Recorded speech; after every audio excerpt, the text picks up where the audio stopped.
সব ভ্রমণ কিন্তু দূরে যাওয়ার জন্য না, কিছু ভ্রমণ নিজের কাছে আবার ফিরে আসার জন্য। ফেরার পথ ধরেই আমাদের যাত্রা পাহাড় আর লেকের শহর রাঙামাটি। রাতের বাস ধরে আমরা চলে যাই রাঙামাটির উদ্দেশ্যে। ঘুম ভাঙতেই দেখি আমাদের বাস রাঙামাটির আঁকাবাঁকা পাহাড়ি সবুজ রাস্তা ধরে এগিয়ে চলছে, আর একটু পরপর সূর্যি মামা উকি দিচ্ছে। সেদিনের ডেস্টিনেশন ছিল ওয়াইল্ডউড রিসোর্ট। রাঙামাটি রাজবাড়ি ঘাটে পৌঁছানোর 1 ঘন্টা আগে আমরা রিসোর্টে ফোন দিয়ে জানিয়ে দিই এবং তারা আমাদের জন্য খুব সুন্দর একটা বোট পাঠায়। বোটের ভেতরে সেদিনের তাদের রিসোর্টের গেস্ট ছিলাম আমরা কেবল 2 জন। বোটে গিয়ে ওঠা মাত্রই আমাদের বোট ছেড়ে দেয় আমাদের রিসোর্টের উদ্দেশ্যে। রাঙামাটি রাজবাড়ি ঘাট থেকে শুরু করে আমাদের রিসোর্ট পর্যন্ত আমরা কাপ্তাই লেকের যেই সৌন্দর্য দেখতে দেখতে যাই, সেটার ব্যাপারে আমি যতই বলবো ততই কম হবে। ভিডিওতে দেখে আপনারা বুঝে নেন যে কাপ্তাই লেক আসলে তার সৌন্দর্য দিয়ে মনটা কত দ্রুত ভালো করে দিতে পারে। আমাদের ছোট্ট দ্বীপটা দেখা যাচ্ছে, একটু একটু করে সামনের দিকে এগিয়ে আসতেছে।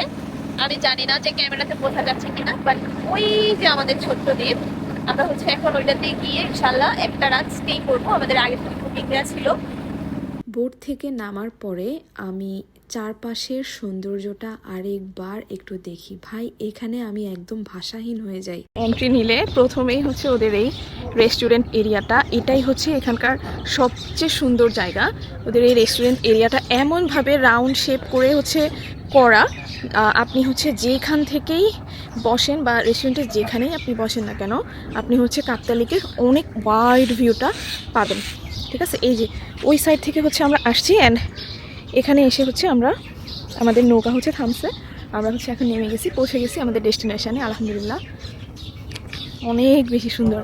এত সুন্দর ভিউ দেখে আসলে এসে মনটাই ভালো হয়ে গেছে। ওদের রেস্টুরেন্ট এরিয়াটা এত বেশি সুন্দর, আপনি সারা দিন এখানে বসে থাকলেও একটুও বোরিং ফিল করার কোনো সুযোগ নাই। কিছুক্ষণের মধ্যে ওরা আমাদেরকে খুবই মজাদার একটা ওয়েলকাম ড্রিঙ্ক দিয়ে দেয়। খেয়ে একদম ক্লান্তি উধাও হয়ে যায়। পর আমাদের মজার নাস্তা চলে আসে। অনেকগুলো আইটেম ছিল, সটে করা মাশরুম, এরপর মুগ ডাল দিয়ে মিক্স সবজি দিয়ে ওরা একটা আইটেম দেয়। এটা খুবই মজা ছিল। আর এটা অমলেট, কিন্তু ওরা একটু অন্য স্টাইলে করে। পরোটা ছিল, কয়েক আইটেমের মিষ্টি ছিল, আর ছিল এই পেঁপের জুসটা। এরপর আমরা রুমের দিকে যাই, এবং রুমের দিকে যাওয়ার যেই ভিউটা, ওইটা একটু জাস্ট দেখেন। চারিদিকে যেদিকেই তাকাবেন কাপ্তাই লেকের ওয়াইড ভিউ পাবেন। ছোট বড় পাহাড়ি অনেক নৌকা এখান দিয়ে চলাচল করে, আপনার চোখের শান্তি যেটাকে বলে আর কি।